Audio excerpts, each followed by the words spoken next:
مال اس لیے خادم غلام نے آ کر حضرت عمر رضی اللہ عنہ کو سارا قصہ سنایا، دوبارہ تھیلی میں دراہم دنانیر بھرے اور فرمایا جاؤ معاذ بن جبل رضی اللہ عنہ کے پاس اور ان سے کہو عمر نے آپ کے لیے دیے ہیں اپنی ضرورت میں خرچ کرنے کے لیے، اور پھر دائیں بائیں بیٹھ جانا دیکھنا وہ کیا کرتے ہیں۔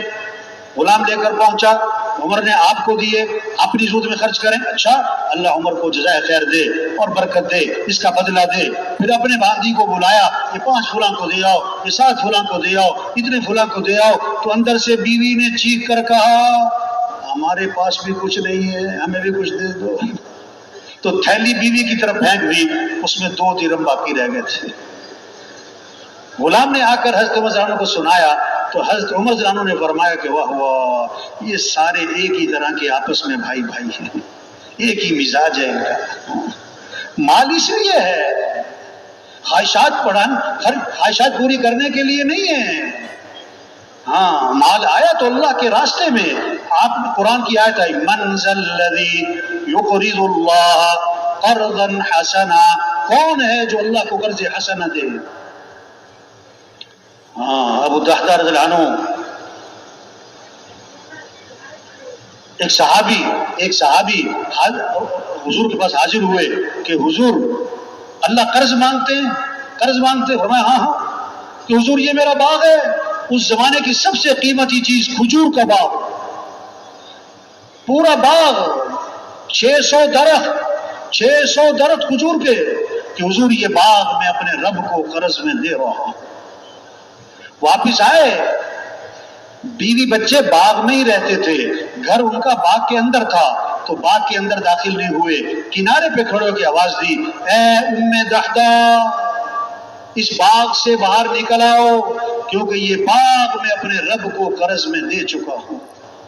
ہاں مال اس لیے ہے، جب ایمان بنے گا، اللہ کی ذات پر یقین آئے گا، آخرت کا یقین آئے گا، تو پھر کیا ہوگا؟ پھر اعمال کا شوق، نماز کا شوق، پھر مال اللہ کے راستے میں، پھر زکوٰۃ دے گا۔ حدیث میں آتا ہے اللہ نے اتنی زکوٰۃ مالداروں پر فرض کی ہے کہ جو اس زمانے کے ضرورت مند لوگوں کے لیے کافی ہو جائے۔ حدیث میں آتا ہے جس مال کی زکوٰۃ نہ دی جائے گی وہ مال گنجا سانپ بنا کر قیامت کے دن اس کو ڈسے گا اور کہے گا میں ہی تیرا مال ہوں، میں ہی تیرا خزانہ ہوں۔ ہاں جب ایمان بنے گا نا پھر شوق ہوگا، رمضان آ رہا ہے، واہ واہ بھائی رمضان آ رہا ہے، بھائی رحمت والا مہینہ آ رہا ہے، بھائی برکت والا مہینہ آ رہا ہے، بھائی مغفرت والا مہینہ آ رہا ہے، بھائی دعاؤں والا مہینہ آ رہا ہے، بھائی اللہ سے مانگنا ہے۔ حدیث میں آتا ہے جب رمضان کا مہینہ آتا ہے اللہ عرش اٹھانے والے فرشتوں سے فرماتے ہیں اپنی اپنی عبادت چھوڑ دو، اب تمہارا ایک ہی کام ہے، روزے داروں کی دعاؤں پر آمین کہتے رہو۔ ہاں شوق ہو۔ حدیث میں آتا ہے جس نے ایک روزہ چھوڑ دیا رمضان کا، ساری زندگی روزے رکھتا رہے، ایک روزہ چھوڑنے کا جو نقصان ہوا ہے اس کی تلافی نہیں ہو سکتی۔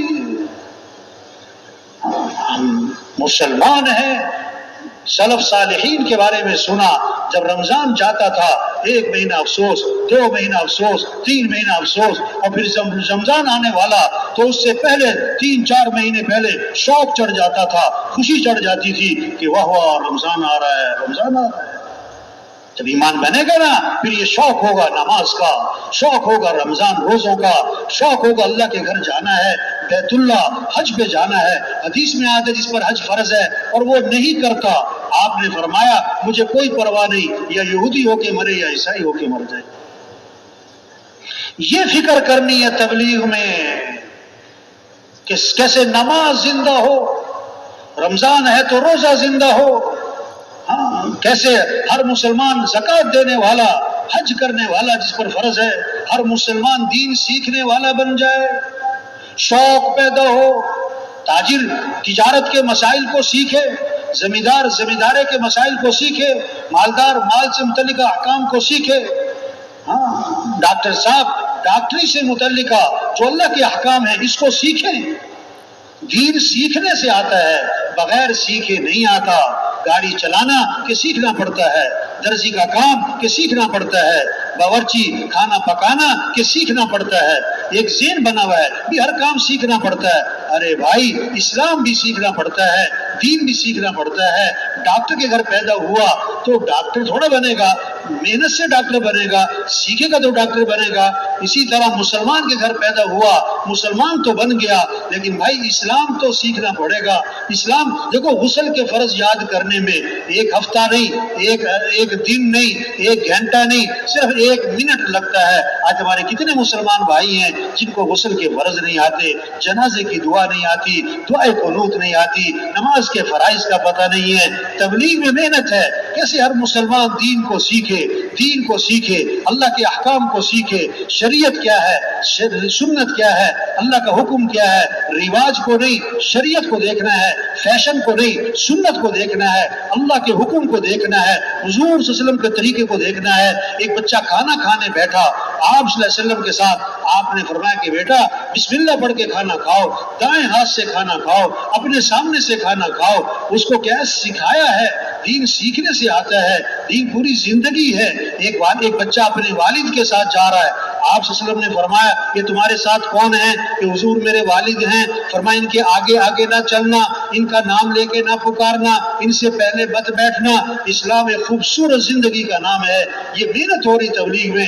ہر مسلمان دین کو سیکھے، اسلام کو سیکھے، اعمال کے فضائل کو سیکھے، تاکہ اعمال کا شوق پیدا ہو. گھروں میں تعلیم ہو، مسجدوں میں تعلیم ہو، تعلیم کے حلقے ہوں. ہر مسلمان تعلیم کے حلقے میں بیٹھے، اعمال کے فضائل کو سنے تاکہ اعمال کا شوق پیدا ہو جائے. گناہ کے نقصان کو سنے تاکہ گناہوں سے نفرت پیدا ہو جائے. آج مال کا نفع جانتے ہیں، چیزوں کا نفع جانتے ہیں، اس لیے چیزوں کا شوق ہے. اعمال کا نفع نہیں جانتے، اس لیے اعمال کا شوق نہیں ہے. حضور صلی اللہ علیہ وسلم نے اعمال کا شوق دلایا ہے، اعمال کا نفع بتلایا ہے. تبلیغ میں یہ محنت ہو رہی. کیسے یہ بات دلوں میں اتر جائے کہ زندگی مال سے نہیں بنتی، زندگی اعمال سے بنتی ہے. کامیابی کا تعلق مال سے نہیں ہے، کامیابی کا تعلق اعمال سے ہے. اللہ کی جو مدد ہے مال والوں کے ساتھ نہیں ہے، اللہ کی مدد اعمال والوں کے ساتھ ہے. اللہ نے مال سب کو نہیں دیا، اعمال سب کو دیے ہیں. ہر آدمی مال والا نہیں بن سکتا، ہر آدمی اعمال والا بن سکتا ہے. سرمایہ وہ نہیں ہے جو موت پر چھوٹ جائے، سرمایہ وہ ہے جو موت پر ساتھ جائے. مال ساتھ نہیں جائے گا، اعمال ساتھ جائیں گے. سرمایہ مال نہیں ہے، سرمایہ اعمال ہے. سرمایہ دار مال والا نہیں ہے، سرمایہ دار اعمال والا ہے. سرمایہ دار اعمال والا ہے. یہ جس کے پاس اعمال نہیں ہے. یہ فقیر کون ہے؟ جس کے پاس مال نہیں. فقیر وہ جس کے پاس اعمال نہیں. یہ قبر کا فقیر ہے، یہ قیامت کا فقیر ہے، یہ آخرت کا فقیر ہے. صحابہ کے پاس مال نہیں، اعمال تھے. صحابہ میں مال کا نہیں، اعمال کا شوق تھا. ہر صحابی مالدار نہیں، دیندار بننا چاہتا، عمل والا بننا چاہتا. صحابہ کی جو دوڑ لگی ہوئی تھی مال میں آگے بڑھنے کی نہیں تھی، اعمال میں آگے بڑھنے کی تھی. غریب صحابہ اکٹھے ہوئے اور حضور صلی اللہ علیہ وسلم میں حاضر ہوئے اور آ کر ایک مقدمہ لائے کہ حضور کیا ہوا؟ کہ حضور یہ مالدار بھائی ہم سے آگے نکل رہے، ہم پیچھے رہ گئے. وہ کیسے بھائی؟ وہ نماز پڑھتے ہیں، ہم نماز پڑھتے ہیں، برابر ہے. وہ روزہ رکھتے ہیں، ہم روزہ رکھتے ہیں، برابر ہے. ان کے پاس مال ہے، یہ اللہ کے راستے میں خرچ کرتے ہیں. یہ کیا ہے؟ یہ غلاموں کو آزاد کرتے ہیں، خرید کے آزاد کرتے ہیں. ہمارے پاس مال کوئی نہیں، ہم اللہ کے راستے میں خرچ نہیں کر سکتے. تو خرچ کرنے کے عمل میں یہ ہم سے آگے نکل رہے، یہ پریشانی لے کر آئے. آپ نے فرمایا میں تمہیں ایسا عمل بتلاتا ہوں جو اس عمل کو کرے گا اس سے آگے کوئی نکل نہیں سکے گا، اتنے اجر کمائے گا اس کے برابر کوئی پہنچ نہ سکے گا.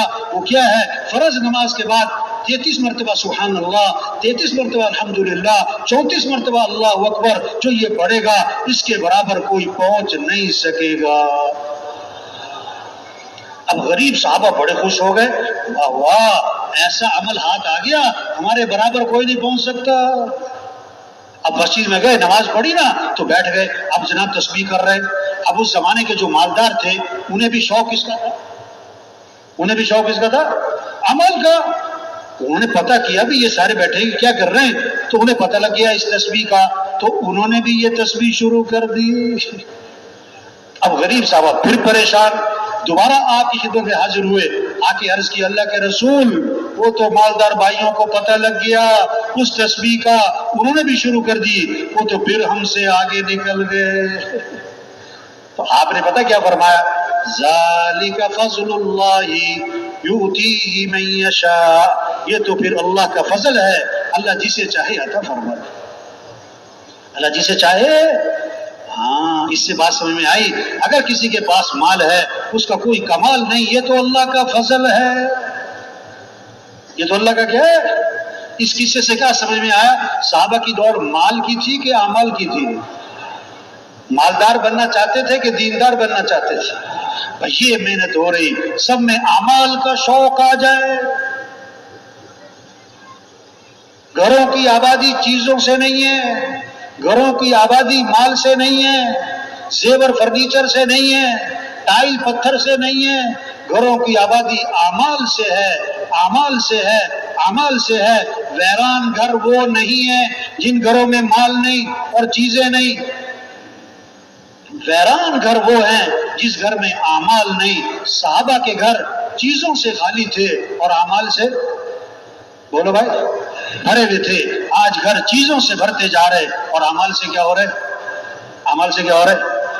گھروں میں جو رحمتیں آئیں گی، گھروں میں جو برکتیں آئیں گی، گھروں میں جو خیریں آئیں گی، وہ مال کی بنیاد پر نہیں، چیزوں کی بنیاد پر نہیں، بلکہ گھروں میں برکتیں رحمتیں اعمال کی بنیاد پر آئیں گی۔ گھروں میں نماز کی فضا ہو، گھروں میں قرآن کی فضا ہو، گھروں میں ذکر کی فضا ہو، گھروں میں دعاؤں کی فضا ہو، گھروں میں سجدوں کی فضا ہو، گھروں میں رکوع کی فضا ہو، گھروں میں یہ اعمال ہوں، گھروں میں رحمتیں آئیں گی، گھروں میں برکتیں آئیں گی، گھروں میں خیریں آئیں گی، گھروں سے شر ختم ہوگا، فتنے ختم ہوں گے، نفس اور کیا ہے شیطانی اثرات گھروں سے ختم ہوں گے اور نحوستیں ختم ہوں گی۔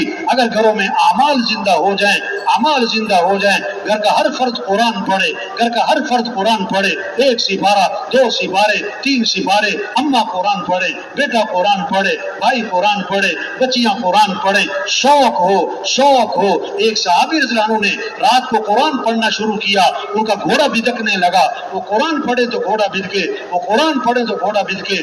بیٹا ساتھ سو رہا، ڈر لگا کہ گھوڑے کا پاؤں بیٹے پر نہ آ جائے۔ جب سلام پھیرا کہ گھوڑا کیوں بھدک رہا ہے، دیکھا تو آسمان پر ایک نور ہے سفید بادل کی طرح، اور آسمان کی طرف اٹھتا چلا گیا۔ اب یہ کیا ہے؟ پتہ نہیں کیا ہے۔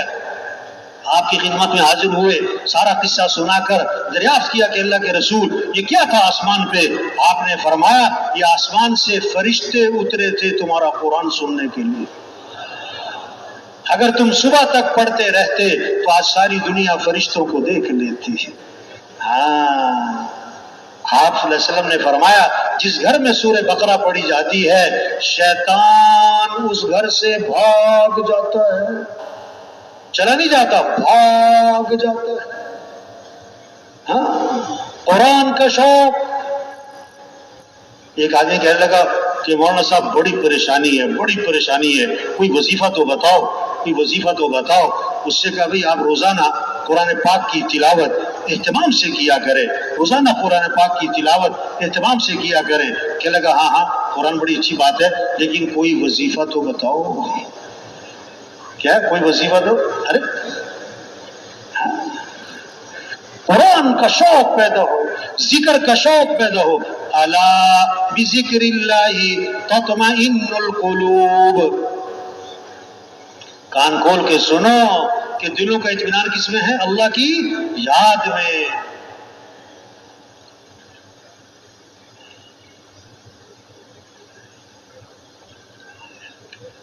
دلوں کا اطمینان کس میں بھائی؟ اللہ کی۔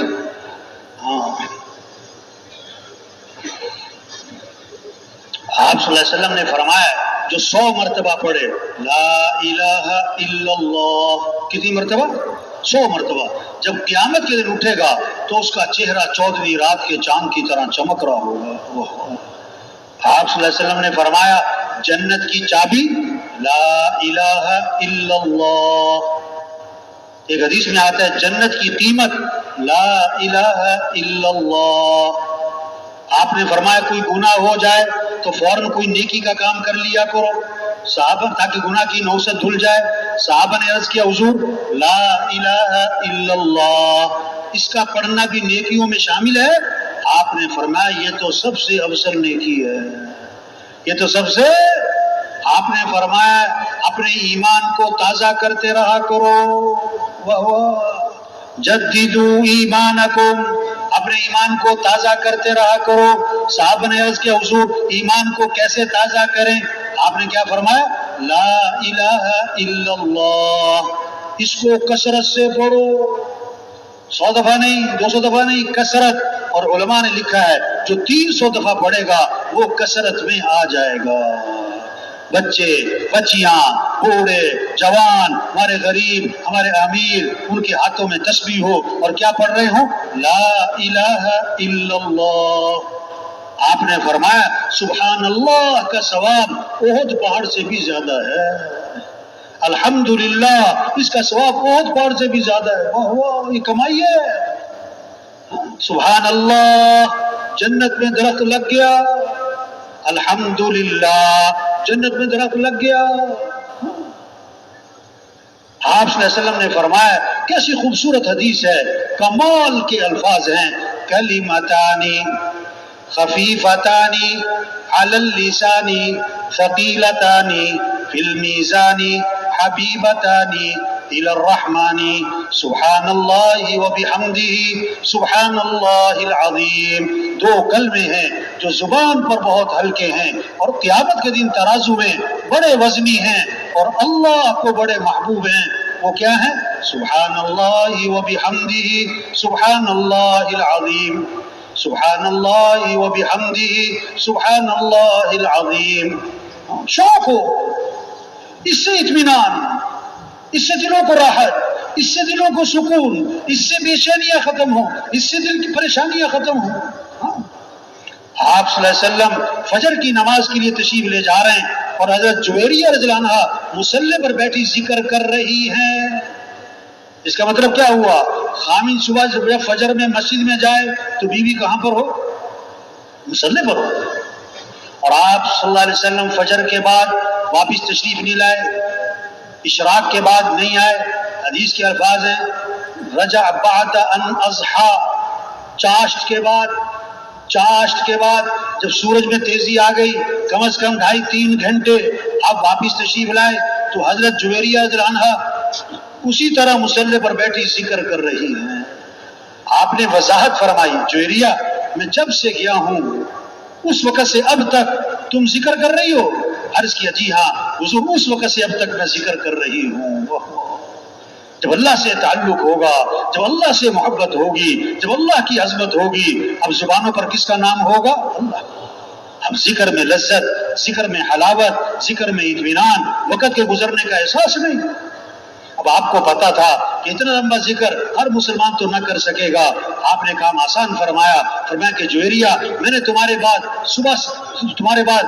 کیا ہے 4 کلمات 3 مرتبہ کہے، اس کا جو اجر ہے نا تمہارے صبح سے اب تک کے ذکر سے زیادہ ہے۔ کیا؟ سبحان اللہ وبحمدہ عدد خلقہ ورضا نفسہ وزنۃ عرشہ ومداد کلماتہ۔ اس کا اجر تمہارے صبح سے اب تک کے ذکر سے کیا ہے؟ زیادہ ہے۔ شوق پیدا ہو ذکر کا، تلاوت کا۔ آپ صلی اللہ علیہ وسلم نے فرمایا جو 1 مرتبہ درود شریف پڑھے گا اللہ کی 10 رحمتیں اس پر نازل ہوں گی اور 10 گناہ اس کے معاف ہوں گے اور 10 نیکیاں لکھی جائیں گی اور 10 درجے اس کے بلند ہو جائیں گے۔ کتنی کمائی ہوگی بھائی! آپ نے فرمایا روشن رات یعنی جمعرات، روشن دن یعنی جمعے کا دن، اس میں میرے پر درود شریف کثرت سے پڑھا کرو کیونکہ تمہارا درود شریف میرے اوپر پیش کیا جاتا ہے۔ اور آگے عجیب بات فرمائی، فرمایا جو میرے پر درود بھیجے گا میں اس کے لیے دعا بھی کروں گا، استغفار بھی کروں گا۔ ایک حدیث میں آتا ہے آپ نے فرمایا جو آدمی میرے پر درود شریف پڑھتا ہے، درود شریف بھیجتا ہے، جب تک وہ درود شریف پڑھتا رہتا ہے اس وقت تک اللہ کے فرشتے اس کے لیے رحمت کی دعا کرتے رہتے ہیں۔ آگے فرمایا اب اس کی مرضی ہے درود شریف تھوڑا پڑھے یا زیادہ پڑھے۔ ایک صحابی آئے، عرض کی اللہ کے رسول میں نے ذکر کا وقت طے کیا، دعا کا وقت طے کیا، اس میں سے کتنا وقت درود شریف کو دے دوں؟ پھر خود ہی عرض کیا حضور 1/4 وقت درود شریف کو دے دوں؟ فرمایا ٹھیک ہے لیکن درود شریف زیادہ کر لو تو بہتر ہے۔ حضور 1/3 وقت درود شریف کو دے دوں؟ فرمایا ٹھیک ہے لیکن درود شریف زیادہ کر لو تو بہتر ہے۔ حضور آدھا وقت درود شریف کو دے دوں؟ فرمایا ٹھیک ہے لیکن زیادہ کرو تو بہتر ہے۔ حضور میں 2/3 وقت درود شریف کو دے دوں؟ فرمایا ٹھیک ہے لیکن درود شریف اور زیادہ کرو تو بہتر ہے۔ انہوں نے عرض کیا حضور پھر میں ایسا کرتا ہوں میں سارا وقت درود شریف ہی پڑھتا رہوں گا۔ آپ نے فرمایا اذن تکفی ہمک ویغفر ذنبک، اگر تم ایسا کرو گے تمہاری ساری پریشانیاں دور کر دی جائیں گی اور تمہارے سارے گناہوں کو معاف کر دیا جائے گا۔ ہاں یہ شوق پیدا ہو۔ آپ صلی اللہ علیہ وسلم نے فرمایا جو کثرت سے استغفار کرے گا اللہ ہر تنگی سے اسے نکالے گا، پریشانیوں سے بچائے گا، اللہ وہاں سے رزق دے گا جہاں سے وہم و گمان بھی نہیں ہے۔ استغفار پر وعدہ ہے۔ وما كان الله ليعذبهم وأنت فيهم وما كان الله معذبهم وهم يستغفرون، جب تک آپ ان میں موجود ہیں ان پر عذاب نہیں آئے گا۔ اگر آپ دنیا سے تشریف لے گئے تو جب تک یہ استغفار کرتے رہیں گے ان پر عذاب نہیں آئے گا۔ ہاں استغفار کی برکت، یہ شوق پیدا ہو۔ آپ صلی اللہ علیہ وسلم نے فرمایا سید الاستغفار یعنی استغفار کا سردار وہ کیا ہے؟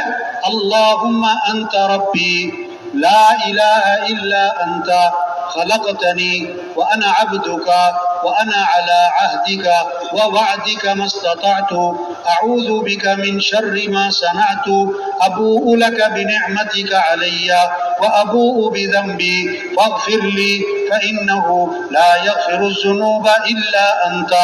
یہ سید الاستغفار ہے، اور میں جو صبح کو ایک مرتبہ پڑھے لیکن دل کے یقین کے ساتھ پڑھ لے اگر شام تک موت آ گئی تو سیدھا جنت میں جائے گا۔ شام کو پڑھ لیا اور صبح تک موت آ گئی تو سیدھا جنت میں جائے گا۔ ہاں یہ شوق پیدا ہو جائے بھائی، تبلیغ محنت ہے، ایمان بنے، اعمال کا شوق آئے، اعمال کا شوق آئے، اخلاق اچھے ہو جائیں، زندگی جو خوبصورت بنے گی وہ کس سے؟ مال سے نہیں، چیزوں سے نہیں، اچھے کپڑے، اچھا گھر، اچھی تنخواہ، اچھی گاڑی نہیں، زندگی خوبصورت بنے گی جب اخلاق اچھے ہوں گے۔ اخلاق اچھے ہوں گے۔ تبلیغ میں محنت ہے کیسے سب کے اخلاق اچھے ہوں، معاف کرنا آ جائے، غصے کو پینا آ جائے، کسی کو حقیر نہ سمجھنا، اپنے آپ کو اونچا نہ سمجھنا، زبان پہ غیبت نہ ہو، زبان پہ چغلی نہ ہو، زبان پہ گالی نہ ہو، زبان پہ طنز نہ ہو، دل میں بغض نہ ہو، دل میں کینہ نہ ہو، دل میں حسد نہ ہو، دل میں کھوٹ نہ ہو، دل میں میل نہ ہو، دل میں کدورت نہ ہو۔ آپ نے فرمایا ابھی جو شخص داخل ہونے والا ہے یہ جنتی ہے۔ دوسرے دن فرمایا ابھی جو شخص داخل ہونے والا یہ جنتی ہے۔ تیسرے دن فرمایا ابھی جو شخص داخل ہونے والا یہ جنتی ہے۔ تینوں دن ایک ہی صحابی داخل ہوئے، ایک صحابی ان کے گھر گئے، میں رات آپ کے پاس گزارنا چاہتا ہوں، دیکھنا چاہتے تھے کون سا عمل ہے کہ جنتی ہونے کی بشارت ملی۔ ایک رات رہے، 2 رات رہے، 3 رات رہے، کوئی خاص عمل نہ دیکھا، ساری رات سو رہے، فجر میں اٹھ گئے، بس ایک بات دیکھی، رات کو سوتے ہوئے کروٹ بدلتے ہیں تو زبان پر اللہ کا نام آتا ہے۔ 3 دن بعد ان سے بات کی، میں تو آپ کا عمل دیکھنا چاہتا تھا، کس وجہ سے جنتی ہونے کی بشارت ملی؟ مجھے کوئی خاص عمل نظر نہ آیا، کیا وجہ ہے؟ انہوں نے کہا دیکھو بھائی جو میری زندگی ہے یہی ہے، بس ایک بات ہے میری زندگی میں، وہ کیا ہے؟ میں اپنا دل ہر مسلمان سے صاف رکھتا ہوں، کسی کے بارے میں کھوٹ حسد نہیں رکھتا۔ فرمایا یہی وہ عمل ہے جس کی وجہ سے جنتی ہونے کی بشارت ملی۔ اور اگلی بات فرمائی کہ ہے مشکل قوم، ہاں دلوں کو صاف رکھنا۔ آپ صلی اللہ علیہ وسلم صحابہ کے ساتھ تشریف فرما تھے، ایک سڑانت پھیل گئی، بدبو پھیل گئی، صحابہ سے فرمایا یہ پتہ ہے بدبو کس چیز کی ہے؟ صحابہ نے عرض کیا اللہ جانے اللہ کا رسول۔ فرمایا یہ ان لوگوں کی بدبو ہے جو دوسروں کی غیبتیں کرتے ہیں۔ دوسروں کی کیا کرتے ہیں؟ آج کسی کو غیبت سے روکو کہ بھائی کسی کی بات نہیں کرتے، وہ کہتا میں سچ بول رہا ہوں۔ ارے بھائی غیبت سچ بولنے کا نام ہے، اگر جھوٹ ہے پھر تو بہتان ہے۔ ماچس کی ایک تیلی گھر کو جلا دیتی ہے، یہ زبان کا غلط بول، یہ غیبت، یہ چغلی، یہ غلط بول گھروں کو برباد کر دیتا ہے، خاندانوں کو برباد کر دیتا ہے۔ اخلاق میں سب سے بنیادی چیز ہے یہ زبان کا بول میٹھا ہو۔ یہ زبان کا بول خاندانوں کو جوڑتا بھی ہے، خاندانوں کو توڑتا بھی ہے، غیر کو اپنا بھی بناتا ہے، اپنے کو غیر بھی بناتا ہے۔ نکاح بھی بول ہے، طلاق بھی بول ہے، یہ دلوں کو جیت بھی دیتا ہے، یہ دلوں کو چیر بھی دیتا ہے، یہ محبتیں بھی بکھیرتا ہے، یہ نفرتیں بھی پھیلاتا ہے۔ ہاں اپنے بول میٹھے والا ہے۔ تبلیغ میں جب ایمان بنے گا پھر اخلاق بنیں گے۔ کامل ایمان والا کون؟ کہ جس کے اخلاق اچھے ہوں۔ سب سے زیادہ وزنی چیز قیامت کے دن ترازو میں وہ آدمی کے حسن اخلاق ہوں گے، حسن اخلاق ہوں گے۔ فرمایا آپ نے جنت میں میرا قرب اسے ملے گا جس کے اخلاق اچھے ہوں گے، جس کے اخلاق اچھے ہوں گے۔ اخلاق کیا ہیں؟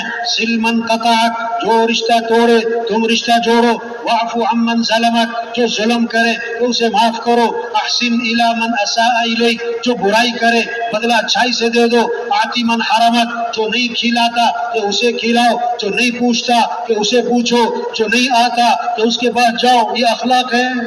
ادفع بالتی ہی احسن فاذا الذی بینک وبینہ عداوۃ کأنہ ولی حمیم۔ برائی کا بدلہ اچھائی سے دے دو کہ دشمن بھی دوست بنے گا۔ آج جھگڑے کیوں ہیں؟ یہ جھگڑے کیوں ہیں؟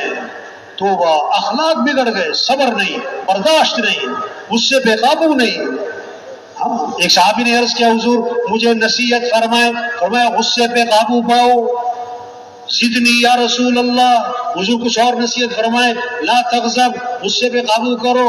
حضور کچھ اور نصیحت فرمائے، فرمایا لا تغضب، غصے پہ قابو کرو۔ فردد مرارا فقال لا تغضب، بار بار عرض کیا حضور کچھ اور نصیحت، ہر بار یہی فرمایا غصے پہ قابو کرو، غصے۔